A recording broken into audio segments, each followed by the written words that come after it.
సాగర నగరం విశాఖలో కీలక నియోజకవర్గం అది. వైజాగ్కే వన్నె తెచ్చిన ఉక్కు పరిశ్రమ ఉన్న ప్రాంతం. దేశంలోని వివిధ ప్రాంతాలకు చెందిన ప్రజలు ఓటర్లుగా ఉన్న నియోజకవర్గం. ఓ విధంగా చెప్పాలంటే అది ఒక మినీ భారత్. అదే విశాఖలోని గాజువాక నియోజకవర్గం. గత ఎన్నికల్లో ఇక్కడ ఓటర్లు చంటిగాడు లోకల్ అన్నట్లు స్థానిక నేతలకే పెద్దపీట వేశారు. మరి ఇప్పుడు ఇద్దరు లోకల్ అభ్యర్థులకి ఇరు పార్టీలు బరిలోకి దింపారు. వైసీపీ నుంచి గుడివాడ అమర్నాథ్, టీడీపీ అభ్యర్థిగా మాజీ ఎమ్మెల్యే పల్లా శ్రీనివాస్ ని మరోసారి బరిలోకి దింపారు. ఈసారి ఇద్దరు మాస్ లీడర్లు నువ్వా నీనా అన్నట్లు తలపడుతున్నారు. ఇద్దరూ లోకల్ లీడర్లే. మరి ఈ ఇద్దరిలో విజేత ఎవరు? గాజువాకపై ఎగిరే జెండా ఏది?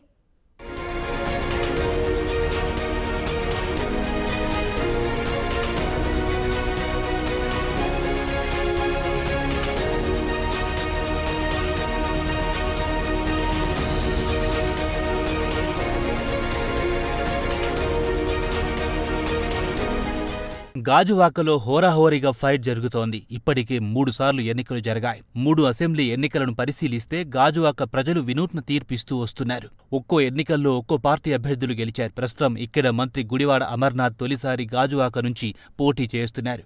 ఇక టీడీపీ నుంచి మాజీ ఎమ్మెల్యే పల్లా శ్రీనివాసరావు మరోసారి బరిలో దిగారు. గతంలో వీరి తల్లిదండ్రులు, ఇప్పుడు తనయులు తలపడుతుండడం ఆసక్తికరంగా మారింది. ఇద్దరు గెలుపు నాదంటే నాదంటూ వ్యూహాలకు ప్రతి వ్యూహాలు రచిస్తూ అడుగులు వేస్తున్నారు. వైసీపీ ప్రవేశపెట్టిన సంక్షేమ పథకాలే తనను గెలిపిస్తాయని అమర్నాథ్ అంటుంటే, కూటమి సపోర్టు తనను మళ్లీ గెలిపిస్తుందని పల్లా శ్రీనివాస్ ధీమాతో ఉన్నారు.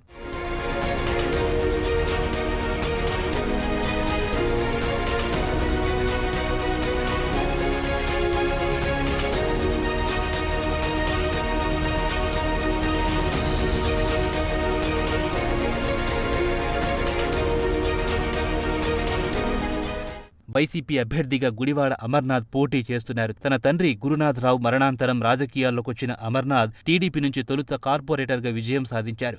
ఆ తర్వాత వైసీపీలో చేరి 2014లో అనకాపల్లి ఎంపీగా పోటీ చేసి ఓడిపోయారు. 2019లో అనకాపల్లి నుంచి ఎమ్మెల్యేగా విజయం సాధించడంతో రాష్ట్ర క్యాబినెట్లో చోటు దక్కించుకున్నారు. ఇప్పుడు అనూహ్యంగా గాజువాక టికెట్ దక్కించుకున్నారు. తన తాత తండ్రి మాదిరిగానే తనను ఆదరించాలంటూ ప్రచారంలో దూసుకుపోతున్నారు. నియోజకవర్గంలో ఉన్న వివిధ సామాజిక వర్గాల నాయకులతో సమావేశాలు, చర్చలు, ప్రచారాలతో బిజీ అయిపోయారు. అందరిని కలుపుకొని పోయి మరోసారి గాజువాకలో వైసీపీ జెండా ఎగురవేస్తారని అమర్నాథ్ భావిస్తున్నారు. అయితే స్టీల్ ప్లాంట్ ప్రైవేటీకరణ విషయంలో వైసీపీకి మైనస్ కావచ్చని రాజకీయ నేతలు భావిస్తున్నారు.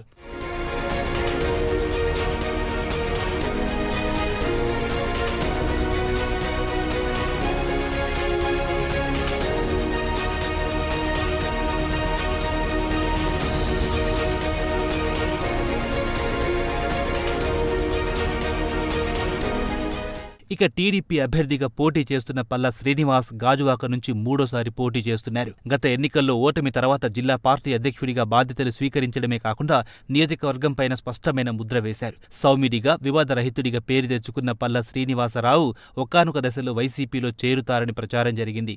కానీ అదంతా దుష్ప్రచారమే అని చెప్పుకొచ్చిన పల్లా పార్టీ విధేయతతో టికెట్ దక్కించుకున్నారు.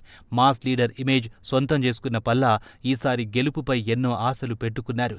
ప్రచారంలో జోరు చూపుతున్న పల్లా వైసీపీ అభ్యర్థి మంత్రి గుడివాడకు గట్టి పోటీ ఇస్తున్నారు.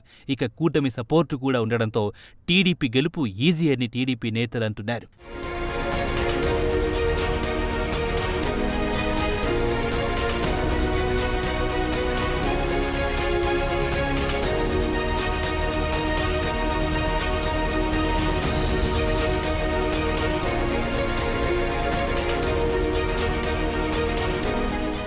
గాజువాకలో రాజకీయాలు ఆసక్తికరంగా మారాయి. హోరాహోరీగా జరుగుతున్న ఈ ఎన్నికల్లో స్టీల్ ప్లాంట్ ప్రైవేటీకరణ ప్రధాన అంశంగా మారే పరిస్థితులు కనిపిస్తున్నాయి. గత 5 ఏళ్లు అధికారంలో ఉన్న వైసీపీకి స్టీల్ ప్లాంట్ ప్రైవేటీకరణ తలనొప్పిగా మారగా ఇప్పుడు బీజేపీతో చేతులు కలపడం ద్వారా టీడీపీ కూడా ఇరకాటంలో పడింది. అయితే స్టీల్ ప్లాంట్ ప్రైవేటీకరణ నుంచి ఓటర్ల దృష్టిని మళ్లించే సామర్థ్యం ఈ ఇద్దరిలో ఎవరికుంది? ఈ సమస్యలు అధిగమించి గాజువాకలో గెలిచేదెవరు తెలియాలంటే వెయిట్ చేయాల్సిందే.